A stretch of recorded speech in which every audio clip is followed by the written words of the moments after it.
This week on SAW News, India launches a new long-range missile. The world reacts. Sri Lanka's UN ambassador says UN resolution interferes with internal matters. And India is considering universal health care while the U.S. Supreme Court debates Obamacare.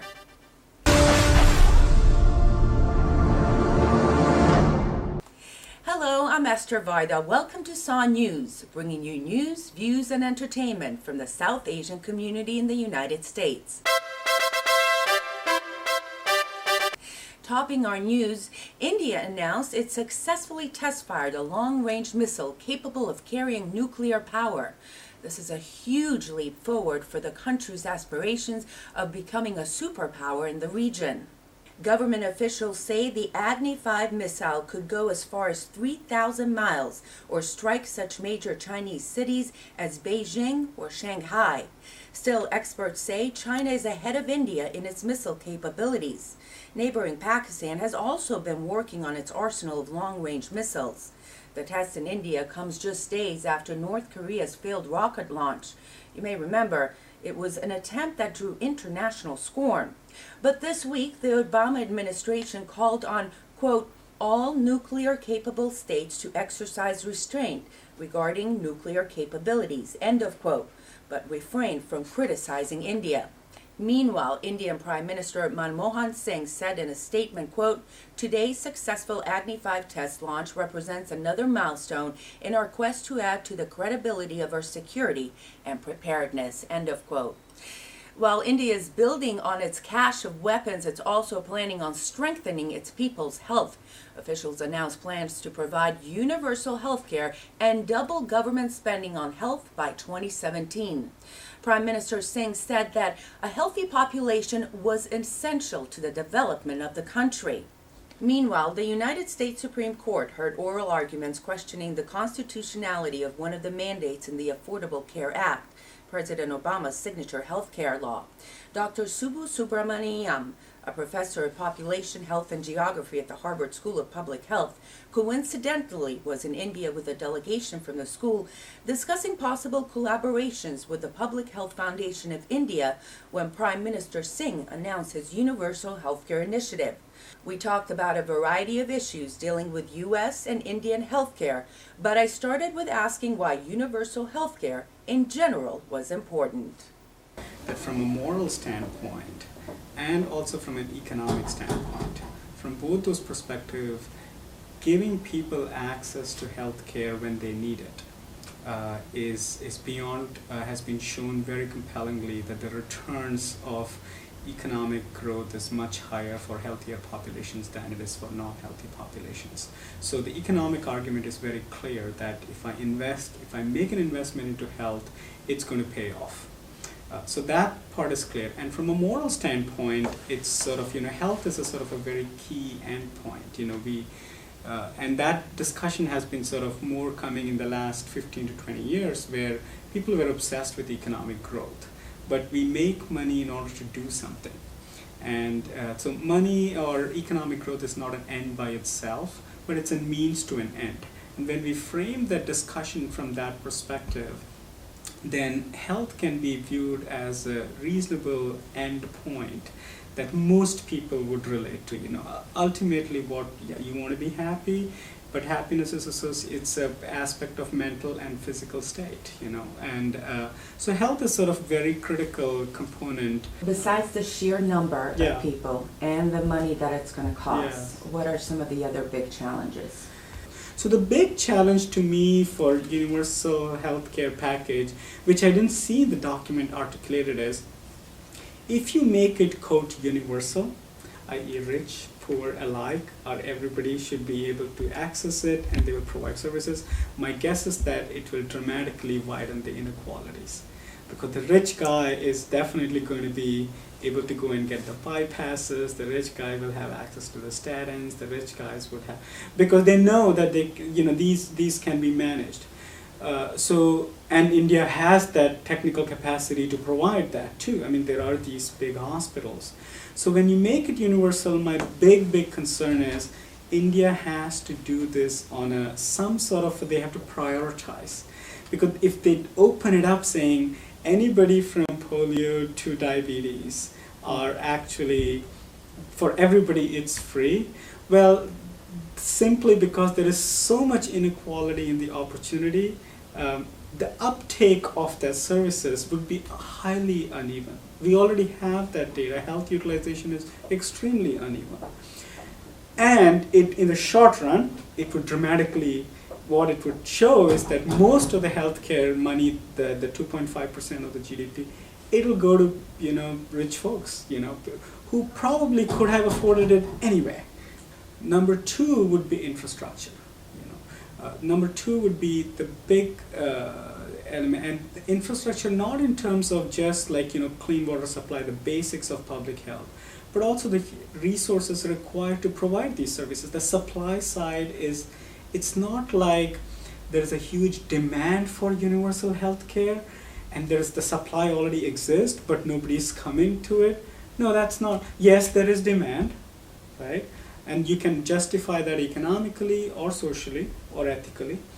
But the supply is also really not there. So that balance of, so right now it's all very demand oriented, We want to get this done because it's the right thing to do and we have the money to do it. But how that money gets spent on the supply. And the third aspect would be the financing, which I'm really actually excited about, that they did not go down the path of insurance.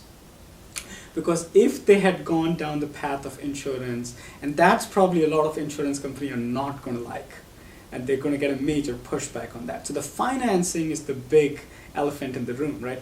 I mean, 2.5% will go some way, but ultimately it's got to be sustainable. It's hitting the US. That's why we are having some of this debate, somewhat in a polarized way, but there is an issue on the table.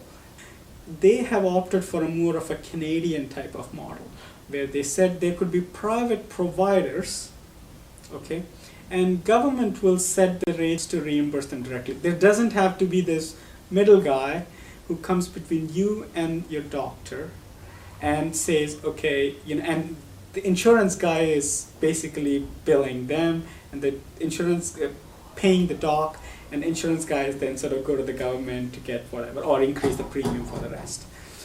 So that, I think, is a very positive sign, because that would have spelled disaster just with the get-go, because we would have been in the same situation as we are here. So the Prime Minister made this announcement that he wants universal health care at the same time that the United States Supreme Court is considering the constitutionality of the so-called Obama health care. What's your opinion of that? Do you find the timing odd? If I put just a citizen hat, somebody who's just consuming the news as the media plays out, I mean, you find it, come on, when are we going to grow up, here? When I put on my scholarly hat, and this is a discussion that I often have, then I mean, that's the Constitution that we have. There is a legality involved here, not because of the universal health care. The legality here, I think, comes, in my opinion, I'm not an expert in that, comes from the individual mandate. Now, if Obama had said Medicare for all, I don't think there's a constitutionality involved. The thing is, where the constitutionality is coming in is saying you're forcing somebody to buy a product that they may or may not want. U.S. couldn't have jumped to the Medicare for all model. It would have been at least from what I was reading, I was largely consuming this literature, that's too much of a stretch for the U.S. But you know what? Maybe not, maybe not, because employers provide it in one way or the other. So for at least half of the working populations, I would imagine that there does exist some sort of a thing. Can we find ways to make it more efficient? So is this a case where perhaps the United States should look at the Indian model? What can the United States learn from what India is considering as universal health care? In terms of I think this discussion we had in the first 6 months of Obama, right, when he started, he picked on the healthcare, and there was a huge discussion from both parties, and I was surprised. I thought we would have gone to a single just single window model where sort of, there is not the sort of insurance in the thing. But we just got huge pushback from the big hospitals and the insurance. So if you read a lot of sort of the work that has gone into that, initially I thought he was going exactly where India wanted to be. It was like Medicare for all of some sort. And Medicare is far more efficient than having the insurance company in the mix, and the data clearly shows that. But it was a hard sell. I think there are all sorts of valid questions here. I mean, we are getting broke. I mean, if something will make us broke, it will be the cost of healthcare. There is no questions about it. Absolutely, that's got to be on the table. So, but we can have that in a much more informed and civilized way, as opposed to saying there's a black thing, there's a white thing. Let's pick one of the two. It's not that. A big chunk of the debate is what's in between. Okay.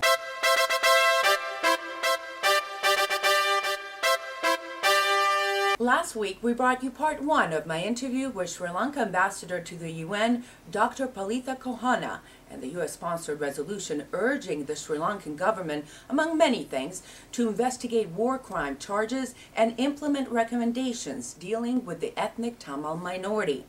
Thousands of civilians are believed to have been killed in the final days of the ethnic war against the Tamil Tiger guerrillas that ended in 2009.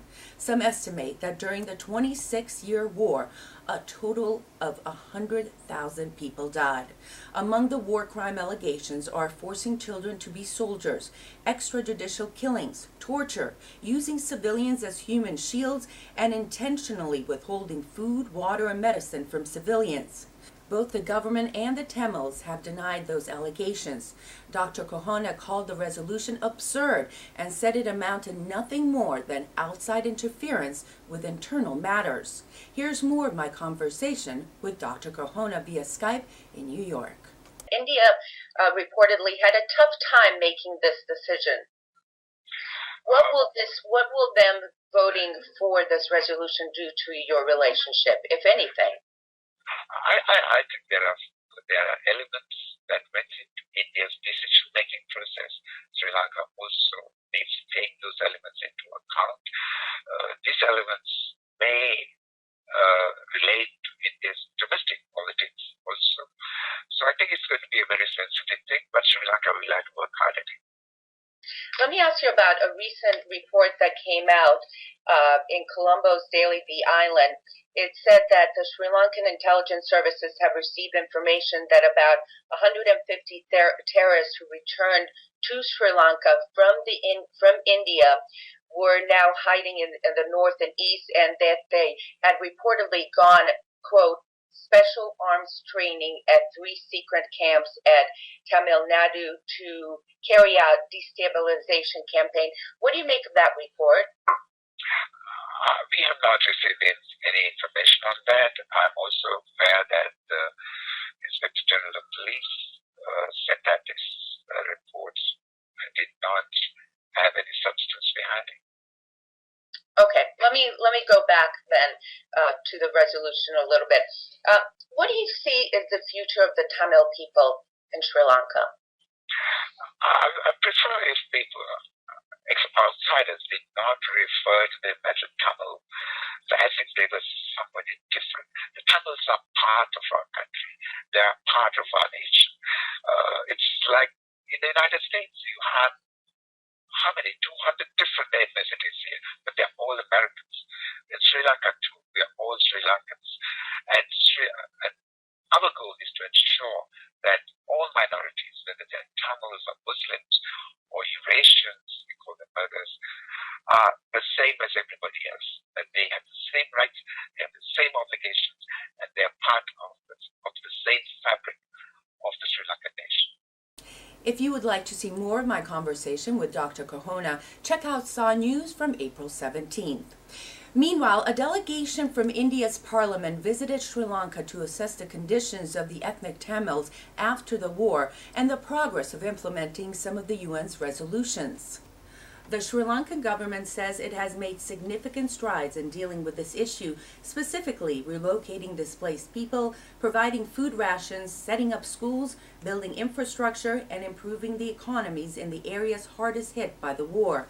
Sajith Premadasa, deputy leader of the United National Party, the main opposition party in Sri Lanka, said, quote, "The visit of the Indian parliamentary delegation to Sri Lanka was a significant event, and I am sure it will have significant repercussions to bring peace to Sri Lanka," end of quote. And here's some more of what he said.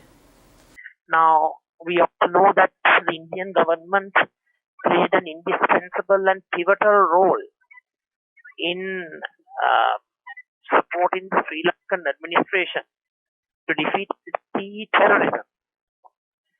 Now, having done that, the Indian government quite rightly wants a substantive peace program in place which would do justice to the people of the North and East within the unitary state that is presently existing in Sri Lanka.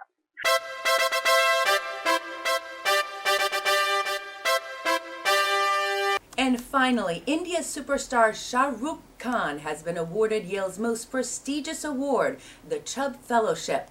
Still, many in the United States have never heard of Khan, who has over 70 blockbusters and 1 billion-plus fans, more than any other star in the world, including those in Hollywood. Here's part of Khan's speech from April 12th.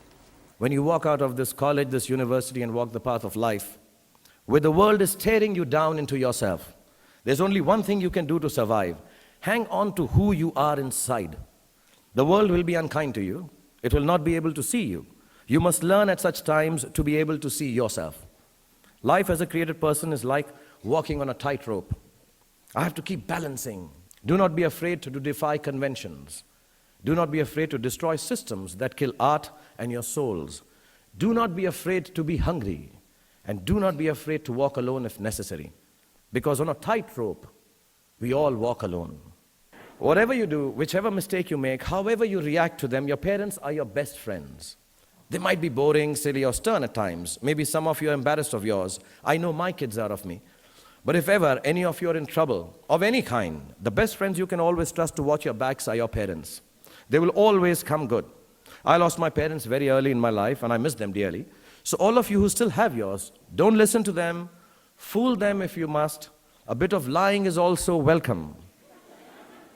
But make sure you cherish what you have, because when you don't have them, like me, you really miss someone to be rude to, someone you can take for granted, someone to say and do whatever you wish with.